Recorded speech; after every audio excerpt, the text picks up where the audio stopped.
कहते हैं कुशल उपदेश बहुतेरे, यानी दूसरों को उपदेश देना बड़ा आसान होता है, लेकिन खुद उस पर अमल करना उतना ही मुश्किल।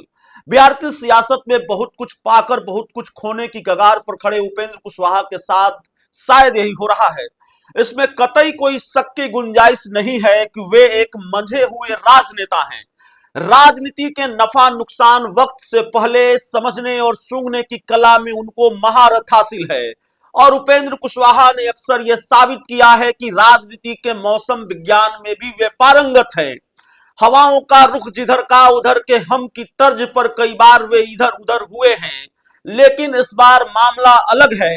निशांत की राजनीति में एंट्री या पार्टी की कमान उनको नहीं दिए जाने के संभावित नुकसान से मुख्यमंत्री नीतीश कुमार को डराने वाले उपेंद्र कुशवाहा अपना नुकसान नहीं देख पाए, या शायद अति आत्मविश्वास के पर्दे के पीछे ढका होने के कारण वो बड़ा राजनीतिक संकट उनकी नजरों से दूर रहा, जो अब उनकी शायद मुसीबत बनने वाला है।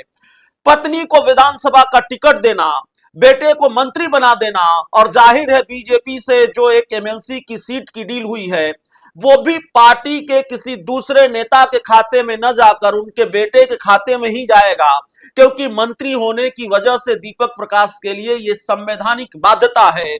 इतना सब कुछ करने के बाद उपेंद्र कुशवाहा इस मुगालते में रहे कि उनके इस फैसले पर पार्टी में कोई विरोध नहीं होगा और न ही आने वाले दिनों में कोई राजनीतिक मुश्किल होगी। और कमाल देखिए कि यह भ्रम तब भी नहीं टूटा जब जितेंद्र नाथ पटेल जैसे उनके बेहद करीबी नेता उनका साथ छोड़कर चले गए। इसके साथ ही और भी कई लोगों ने साथ छोड़ा। उपेंद्र कुशवाहा के आत्मविश्वास की भी दाद दी जानी चाहिए जब उन्होंने बेटे को मंत्री बनाकर यह ट्वीट किया कि नीतीश कुमार ने कभी उनसे कहा था कि जब आप खाने बैठेंगे तो मक्खियां भिनभिनाएगी, एक हाथ से खाते रहिए दूसरे हाथ से भगाते रहिए। इन सबके बीच उनकी अपनी पार्टी में बहुत कुछ सुलग रहा था और सुलग रहा है, जिसकी भनक शायद उनको नहीं लगी। अब शायद लगी हो जब आज उनकी पार्टी के विधायक ने उनको आईना दिखा दिया है।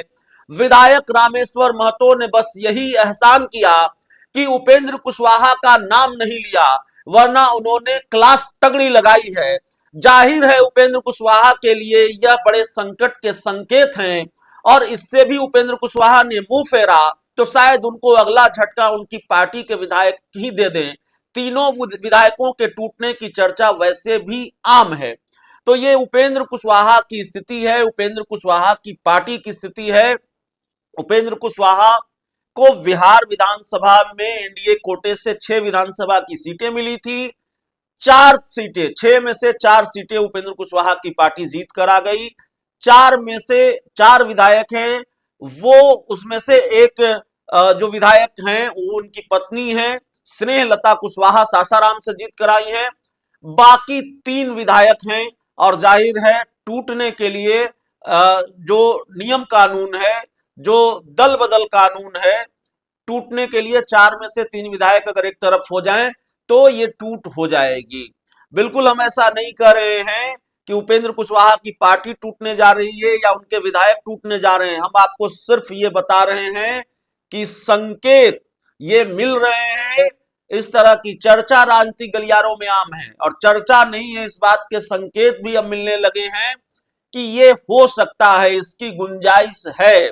और आज जब उनकी पार्टी के विधायक रामेश्वर महतो ने उनको आईना दिखाया है तो जाहिर तौर पर इस बात के पुख्ता संकेत है। रामेश्वर महतो के बारे में हमने जानकारी हासिल की, रामेश्वर महतो के बारे में हमने पता लगाया। रामेश्वर महतो दिल्ली में हैं। अब दिल्ली में किसी निजी कारण से है, राजनीतिक कारण से है, किससे क्या मुलाकात उनकी हो रही है ये हमको नहीं पता है, लेकिन रामेश्वर महतो जो बाजपट्टी से विधानसभा चुनाव जीत कर आए हैं, उन्होंने आज एक तरह से मोर्चा खोल दिया है उपेंद्र कुशवाहा के खिलाफ, और बस यही एहसान किया है उन्होंने उपेंद्र कुशवाहा पर कि रामेश्वर महतो ने उपेंद्र कुशवाहा का नाम नहीं लिया है। नहीं तो जो ट्वीट उन्होंने किया है, कितना कड़ा ट्वीट है और कितनी तगड़ी क्लास लगाई है, इससे अंदाजा लगा लीजिए कि कितनी नाराजगी होगी, कितना दर्द होगा। और जाहिर तौर पर ये एक विधायक का दर्द है, एक विधायक की नाराजगी है जो खुलकर सामने आई है। क्या इसको वानगी माने? उपेंद्र कुशवाहा की पार्टी में विधायकों की नाराजगी को लेकर जो खबर आ रही है, जो चर्चा हो रही है, उसको रामेश्वर महतो लिखते हैं कि राजनीति में सफलता केवल भाषणों से नहीं बल्कि सच्ची नीयत और दृढ़ नीति से मिलती है। जब नेतृत्व की नीयत धुंधली हो जाए और नीतियां जनहित से अधिक स्वार्थ की दिशा में मुड़ने लगे, तब ज्यादा दिनों तक भ्रमित नहीं रखा जा सकता। आज का नागरिक जागरूक है, वो हर कदम, हर निर्णय और हर इरादे को बारीकी से परखता है। इसको आईना दिखाना नहीं कहेंगे तो और क्या कहेंगे। वैसे एक चर्चा और है कि उपेंद्र कुशवाहा खुद ही अपनी पार्टी का जनता दल यूनाइटेड में विलय कर सकते हैं और उपेंद्र कुशवाहा के सामने शायद ये मजबूरी भी हो, उपेंद्र कुशवाहा के सामने ये संकट भी हो। उपेंद्र कुशवाहा जाहिर तौर पर इस अंदेशे में जरूर है, उनको ये अंदेशा जरूर है कि उनकी पार्टी में कितना बड़ा संकट है। हाल के दिनों में उन्होंने पार्टी को लेकर जो फैसले लिए हैं, चाहे वो पार्टी की इकाइयों को भंग करने का फैसला हो, फिर ये ऐलान करना हो कि भाई मतलब ये आदेश जारी करना हो कि पार्टी के जो पूर्व प्रवक्ता हैं वो मीडिया में कोई बाइट देंगे तो उपेंद्र मतलब पार्टी के जो राष्ट्रीय अध्यक्ष है उनसे पूछ कर देंगे, उपेंद्र कुशवाहा की इजाजत के बगैर नहीं देंगे। फिर जो पैनल है, क्या कहते हैं, प्रवक्ताओं का पैनल है, उसको छोटा करना हो, 3 लोगों को इजाजत हो, नितिन भारती, राम पुकार सिन्हा और एक कोई महिला है, महिला नेत्री हैं, महिला प्रवक्ता हैं, उनको इजाजत हो कि भाई मीडिया में बातचीत करने के लिए यही अधिकृत हो। तो फिर ये बताने की जरूरत नहीं पड़ती है कि आगे मतलब किस तरह से चीजें चल रही हैं। और उपेंद्र कुशवाहा को वाकई ये अंदेशा है। हालांकि उपेंद्र कुशवाहा को अंदेशा जरूर है, लेकिन ये अंदाजा नहीं रहा होगा कि इतनी जल्दी उनकी पार्टी के विधायक मोर्चा खोलेंगे, इतनी जल्दी उनकी पार्टी के विधायक उनको आईना देखेंगे, दिखाएंगे।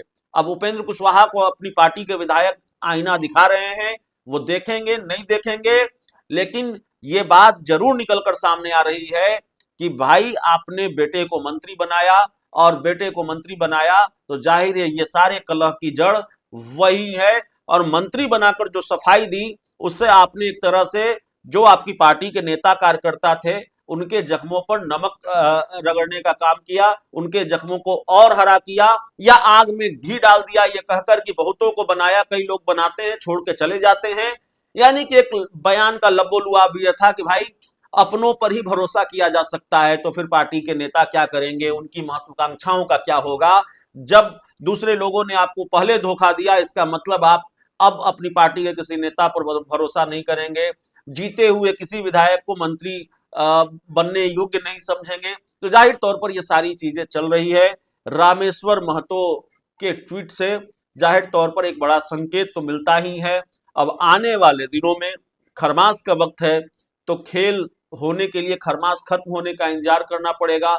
तो देखिए आगे आगे क्या होता है। रामेश्वर महतो के बारे में यह भी बता देना जरूरी है कि रामेश्वर महतो जेडीयू की पृष्ठभूमि से आते हैं, जेडीयू के एमएलसी रहे हैं, और एक तरह से आज बड़ा बम उन्होंने फोड़ दिया है। बहुत बहुत धन्यवाद।